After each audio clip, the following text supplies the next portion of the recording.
The last flight of a NASA space shuttle brought thousands of spectators to Cape Canaveral today. Judy Woodruff has that story. 3 decades after the first shuttle launch, spectators crowded in this morning to watch the Atlantis lift off. It was visible for less than a minute before disappearing into the clouds with a crew of 4 astronauts aboard. After 12 days in orbit, the shuttle will return home on July 20th. NewsHour science correspondent Miles O'Brien, who has watched more than 40 launches, was there to cover it today. Hello, Miles, and thank you for talking to us. Judy, pleasure to be with you.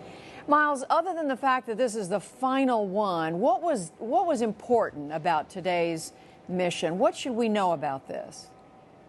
This mission was important in a word about food. They brought up a lot of food for the International Space Station, about a year's worth for the 6-member crew.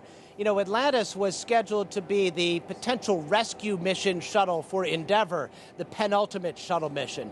NASA said, well, if we've taken this orbiter all the way to the point that it's ready to launch on demand and do a rescue mission if need be, why not just launch it, do one more mission, and provide some additional material and stores for the International Space Station? That's why you have a 4-person crew. If for some reason Atlantis can't come back, its heat shield is compromised, it's not safe to return, that 4-person crew will have to make its way down to Earth on Russian Soyuz rockets, and that could take upwards of a year. So, Miles, given that this is the last mission, how are people taking it there at NASA in the space community? This has to be emotional for them. It's a tough thing. We're talking about 9,000 workers here directly linked to the space shuttle program. And of course, this whole region there's a huge ripple effect because this is obviously a big jobs generator, the place they call the Space Coast. But in particular today, I spent some time talking with Travis Thompson, who has spent 33 years here at the Kennedy Space Center working on the shuttle program. He is the lead technician on the closeout crew, the guys who button them up, the astronauts, strap them in, shut the door, and send them off to space.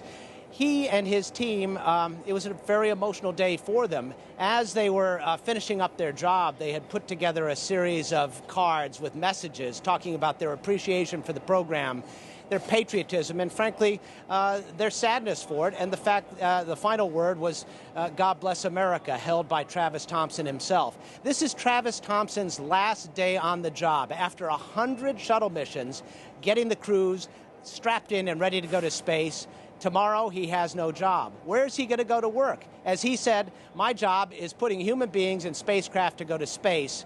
I don't see a lot of prospects for doing that somewhere else. So it's a poignant moment for him.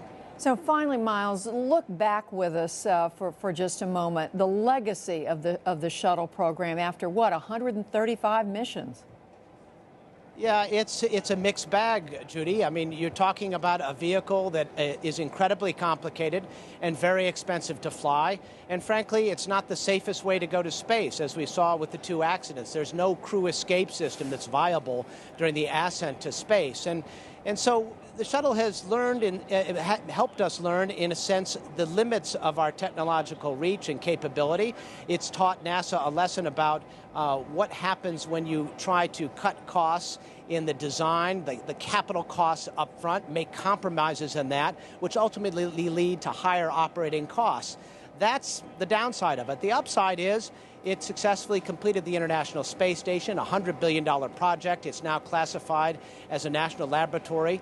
And who knows, they might come up with some scientific breakthroughs up there. They're just beginning to scratch the surface on science there. So we don't know yet, but the shuttle era made that space station possible. Now it's time for NASA to think about moving on and exploring and reaching toward Mars. And speaking of that, Miles, we'll have you back next week when we do take a look at the future of the space program, what comes next. Miles O'Brien, thanks very much. You're welcome, Judy.